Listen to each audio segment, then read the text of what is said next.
इस सेशन पे logical operator देखेंगे। प्रीवियस सेशन से हम ऑपरेटर पे ही काम कर रहे हैं, जिसमें हमने अर्थमेटिक ऑपरेशन देखा, ठीक है, असाइनमेंट ऑपरेटर देखे और रिलेशनल ऑपरेटर देखे। लॉजिकल ऑपरेटर क्या है और कितने तरह के होते हैं, किस तरह से परफॉर्म करते हैं। ऑल्दो जिस तरह से मैंने स्टार्टिंग में बताया कि रिलेशनल ऑपरेटर को हम जिस तरह इफ़ के स्टेटमेंट के अंदर ज़्यादातर इस्तेमाल करते हैं, बिल्कुल इसी तरह से हमारी कोशिश ये होती है, या प्रोग्रामिंग मेथडोलॉजी में लॉजिकल ऑपरेटर भी ऐसी सिनेरियो में ही इस्तेमाल होते हैं। क्योंकि अभी तक हमने इफ स्टेटमेंट पढ़ा नहीं है, लिहाजा हम बेसिक से इसको देखेंगे कि इन ऑपरेटर से क्या मुराद है। तो सबसे पहले हम इसे समझते हैं कि ये लिखा किस तरह से जाता है और उसका मतलब क्या है। ये एम्परसेंड का साइन है, जिसको हम एंड भी कहते हैं, कि 2 टाइम एंड लिखने हैं तो इसका मतलब है ये एक एंड ऑपरेटर है, लॉजिकल एंड ऑपरेटर। ये और का साइन है, 2 टाइम लिखेंगे तो इसको हम कहते हैं लॉजिकल और ऑपरेटर। और ये साइन ऑफ एक्सक्लेमेशन है जो कि इंग्लिश में हम लिखते हैं, इसे हम कहते हैं not operator in logical operator. तो एंड और नॉट। अब इन तीनों का मकसद क्या है?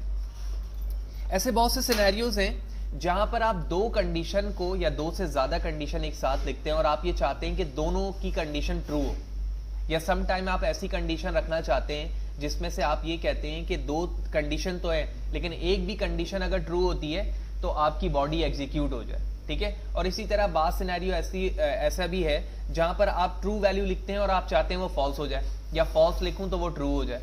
तो ये तीनों ऑपरेशन इसी बिहाफ पर वर्किंग कर रहे होते हैं। तो इसे हम प्रैक्टिकली देखेंगे तो मजीद बेहतर तरीके से बात समझ में आएगी कि एंड और नॉट क्या चीज़ है।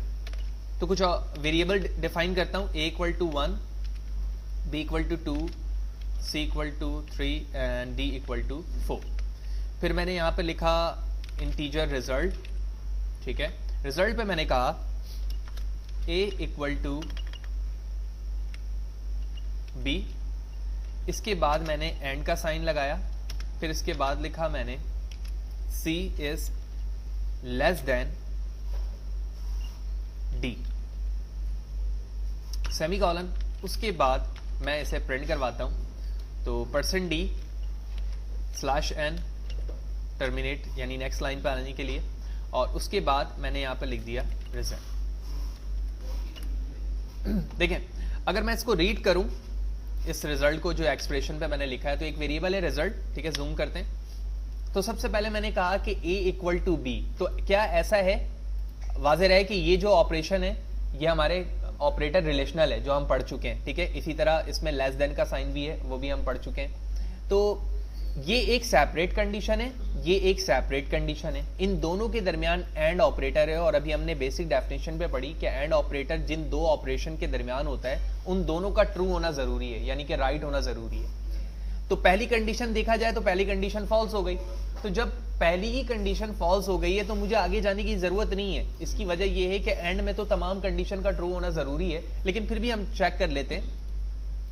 तो क्या c की वैल्यू लेस देन d है? बिल्कुल c की वैल्यू छोटी है 4 से, लेकिन अब कोई फायदा नहीं है क्योंकि इनके दोनों के दरमियान कौन सा ऑपरेशन है, एंड का है। तो ये कंडीशन हो गई फॉल्स। अब फॉल्स कंडीशन पे रिजल्ट में क्या वैल्यू प्रिंट होती है? हमने ट्रू एंड फॉल्स में देखा 0 एंड 1 के बिहाफ पर चीजें प्रिंट हो रही थी। तो let's see what will be the output. तो press F11 to execute and let's C.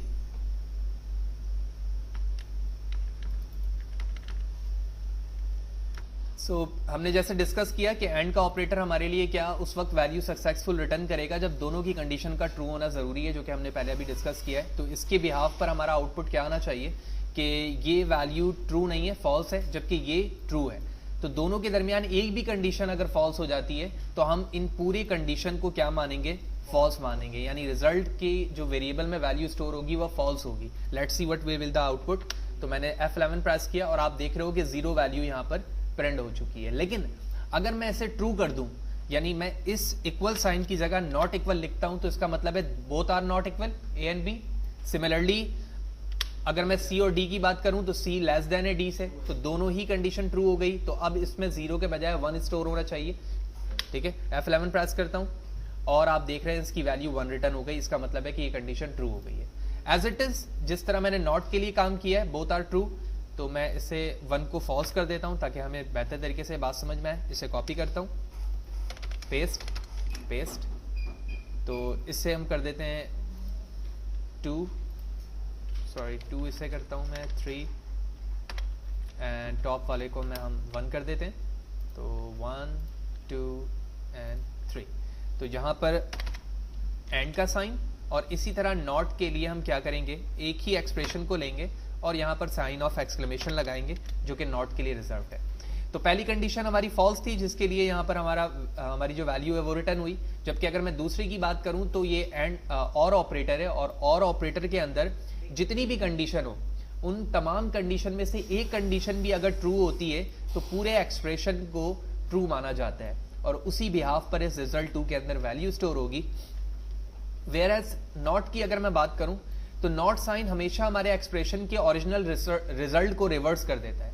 For example अगर मैं बात करूं A=B, तो इसका जो फाइनल रिजल्ट है वो फॉल्स है, क्योंकि A और B आपस में बराबर नहीं है। लेकिन इस फॉल्स को नॉट साइन क्या कर देगा, ट्रू में कन्वर्ट कर देगा, और अगर ये वैल्यू ट्रू होती है तो इसको फॉल्स में कन्वर्ट करके इसकी वैल्यू रिजल्ट 3 में स्टोर करवा देगा। लिहाजा जूम आउट करके रन करता हूं अपने प्रोग्राम को, और आप देख रहे हैं कि 0 1 एंड 1 रिजल्ट यहाँ पर प्रोड्यूस हो रहा है, क्योंकि ये ट्रू के लिए और 0 फॉल्स के लिए। तो ये तीनों कंडीशन हमने यहाँ पर देखी कि लॉजिकल ऑपरेटर क्या है। 3 लॉजिकल ऑपरेटर हम सी में इस्तेमाल करते हैं, जिस फर्स्ट को हम एंड कहते हैं। एंड से मुराद ये कि जितनी कंडीशन यहाँ पर होगी उन तमाम का ट्रू होना ज़रूरी है, और के अंदर एक भी कंडीशन ट्रू हो जाती है तो हम उसे ट्रू मानते हैं, जबकि नॉट जो है वो किसी भी ट्रू को फॉल्स और फॉल्स को ट्रू कर रहा होता है। इसी तरह इन तीनों ऑपरेटर को आप चाहें तो नेस्टेड भी कर सकते हैं, ठीक है, प्रेसिडेंस लगा के। फॉर एग्जांपल मैं चाहूं तो इनको नेस्टेड इस तरह से कर सकता हूं कि मैंने एक ब्रैकेट ओपन किया है यहाँ पर और एक ब्रैकेट यहाँ ओपन किया, तो आप देख रहे हो कि ये पूरे एक्सप्रेशन एक बॉडी के अंदर मौजूद है, ठीक है। और इसी तरह मैं चाहूं तो इन दोनों के दरमियान एंड का साइन लगा सकता हूं, और उसके बाद एक और ब्रैकेट ओपन की और मैंने यहां पर कहा D=4। तो अगर आप बगौर देखें तो सबसे पहले ये बॉडी एग्जीक्यूट होगी और इन दोनों के दरमियान एंड का साइन है, तो इसका मतलब है इन दोनों का ट्रू होना जरूरी है। चले मान लेते हैं इन दोनों में से एक भी कंडीशन फॉल्स हो जाती है तो ये पूरी बॉडी क्या हो गई, फॉल्स हो गई। लेकिन ये पूरा एक्सप्रेशन और ये पूरा एक्सप्रेशन, इन दोनों के दरमियान हमारे पास और का साइन है, तो इसका मतलब है D की वैल्यू 4 है, तो मैं कह सकता हूं कि रिजल्ट 1 की वैल्यू इस वक्त ट्रू है। क्यों? क्योंकि मैंने प्रेसिडेंस लगाकर यहां पर डिफाइन किया हुआ है कि ये पूरी एक एक्सप्रेशन काउंट होगी और इसी तरह ये पूरी एक सेपरेट एक्सप्रेशन काउंट होगी। इसी तरह हम इसे मजीद कॉम्प्लेक्स भी बना सकते हैं according to the requirement. Clear है? बिल्कुल, इसकी वैल्यू भी प्रिंट होगी। हम देखते हैं इसको भी प्रिंट करवा कर, तो बिल्कुल देख रहे हो आप कि D की वैल्यू ट्रू हो चुकी है और यही वजह है कि उसकी वैल्यू यहाँ पर 1 रिटर्न हो रही है।